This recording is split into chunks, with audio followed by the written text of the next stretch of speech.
Tim that train guy here with another review video. Haven't done one of these in a while. I'm ready to get back on it with this. This is a Williams Alco RS3 diesel locomotive.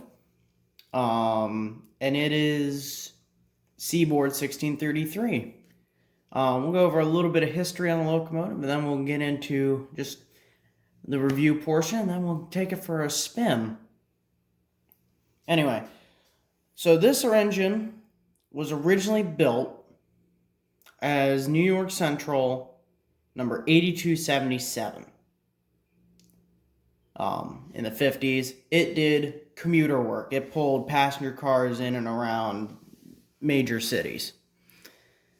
Then, in the 70s, it was used by Penn Central, and then was sold off to Amtrak and gained the number 133 and was used as a yard switcher. Well, that's about all it did. That's all it did for Amtrak. Now we get into why it is the Seaboard 1633.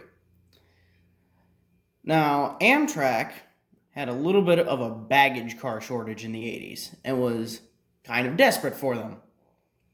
So the Florida Railroad Museum offered up one of their Santa Fe baggage cars to Amtrak, and in return, they got Amtrak 133.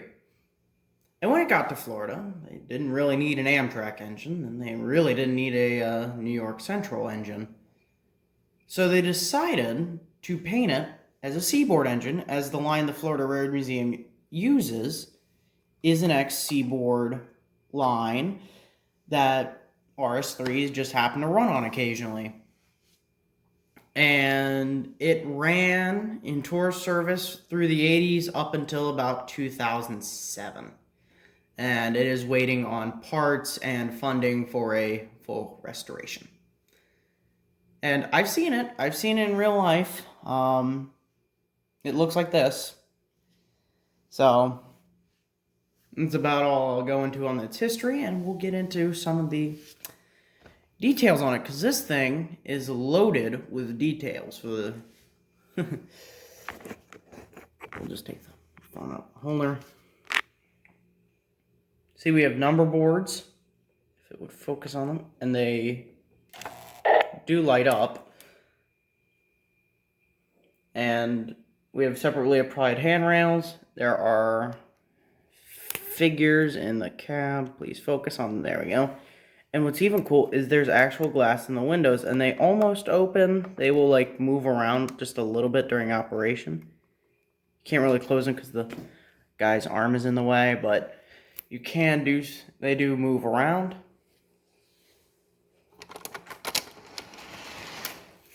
Also have separately applied ladder grab rails and brake wheels. I also have the differently painted handrails. We also have yellow markings on the safety markings on the steps. A very crisply applied Seaboard airline logo on the side of the locomotive, along with its cab number. I'll let you focus. Can't really tell, but that is a legible...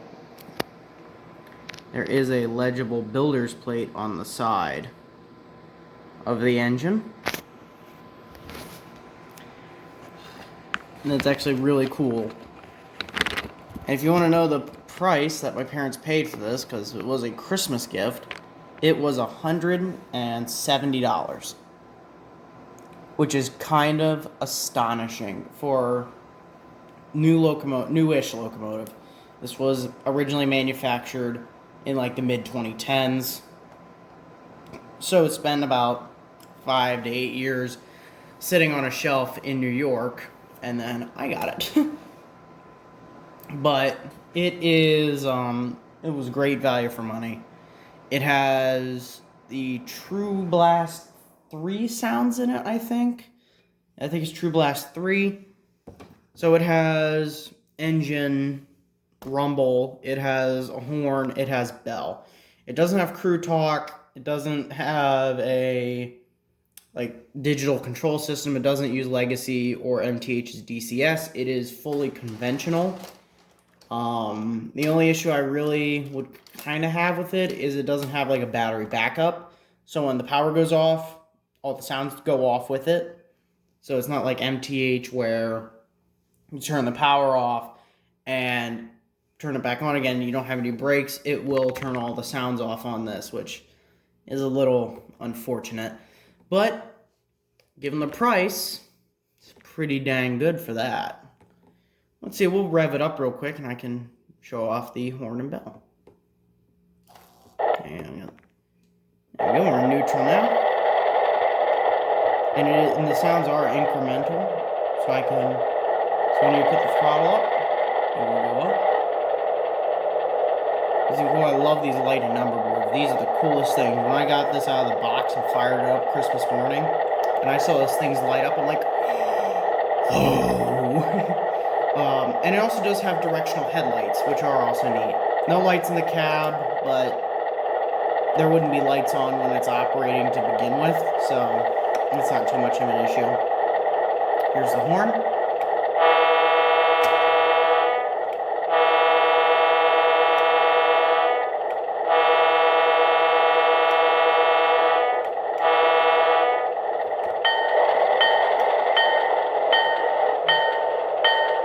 They're actually not bad.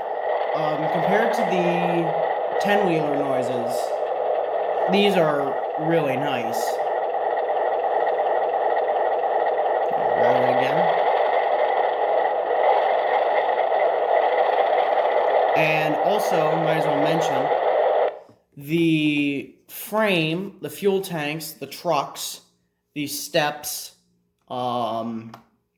anything that's not the shell and the cab are made of metal, which makes this engine really heavy. It comes in at about 5 pounds.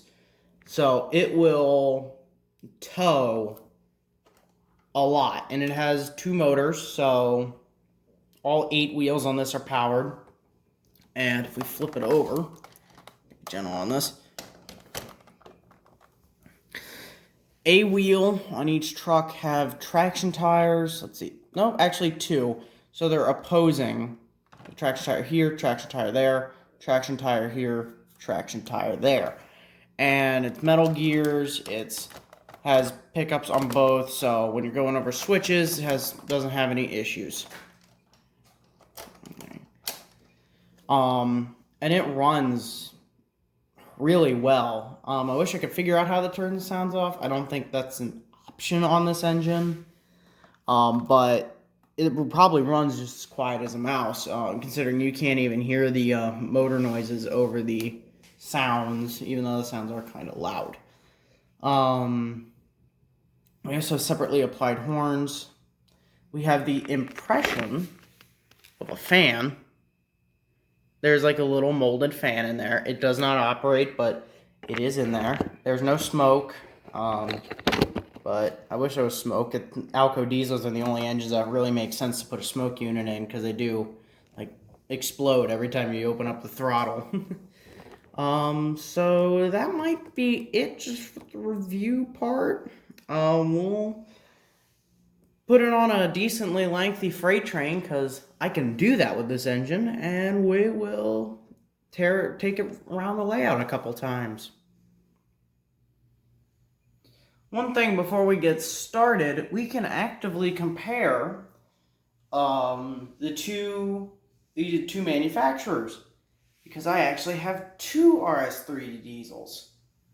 Of course, we have the Williams one, but we also have the Lionel one. As you can see here, it's made of plastic. This locomotive is completely made of plastic. It was developed during the MPC era, and it really didn't change after that. It is completely made of plastic. It has the Lion Chief system in it, though. Has the Lion Chief system in it. It has directional lighting, but it doesn't have lit number boards. It doesn't have dual motors. It only has a single motor. It has a single traction tire. This thing barely has any guts to it.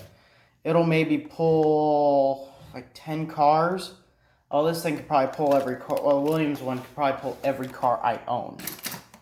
Yeah, just real quick, we'll show that off. So, you could obviously tell, Lionel, which this was made about the same time as the Williams version, which is kind of a crazy thing to see because it's like, the Williams one's really good. And the Lionel one, you would think, because it's Lionel, would be better, but no, it's not. The engine's made for about the same price point, which the Lion Chief version is more the... It was actually one of the original, like, Lion Chief locomotives, so... It doesn't have Bluetooth on it, either. So, these were basically competitors when they were originally made. So, there's something else to chew on, so...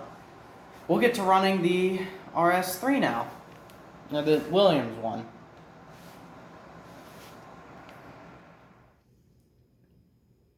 Okay, and with its less superior, weaker Lionel cousin watching from afar, we're going to take this engine off. Another thing about it, it does have a impressive amount of speed. There is no, like, gear reduction on this. It will move. And also, it will just shift about anything. This train I have it, it's about 10 cars. It moves at no issue, and a lot of these cars have a decent amount of drag because they're both Menards and MTH cars.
Okay, there we go.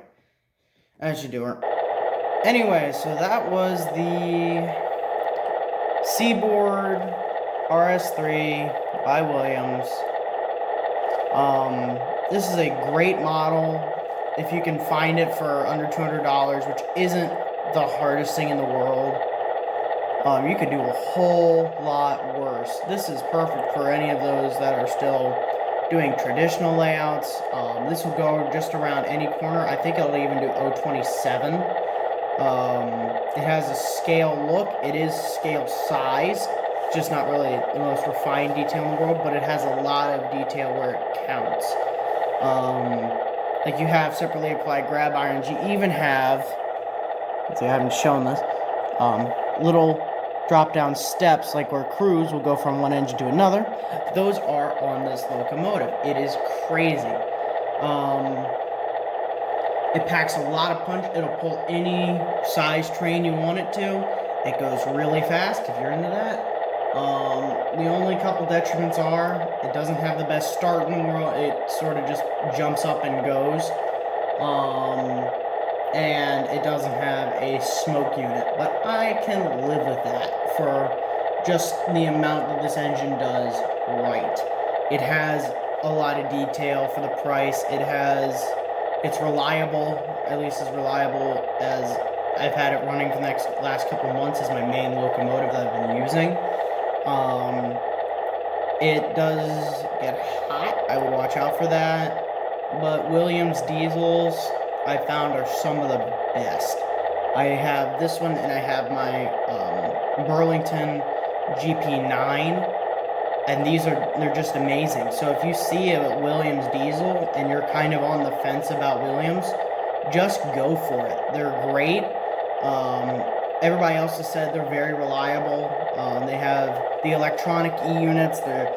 Even the oldest Williams aren't even mechanical. They're all the electronic E-units. And they all have really nice can motors in them that'll just pull any train you want with it. So that should be all on this nice RS3 model. Maybe next time I go out to the Florida Reveiw Museum, I'll get some pictures of it and I'll throw them on the community tab and say, oh, I've seen it in real life. So that should be all. Thanks for watching. Please share it with somebody who might want this or is thinking about it, or even you think would just be interested in seeing this run. Okay, thanks for watching.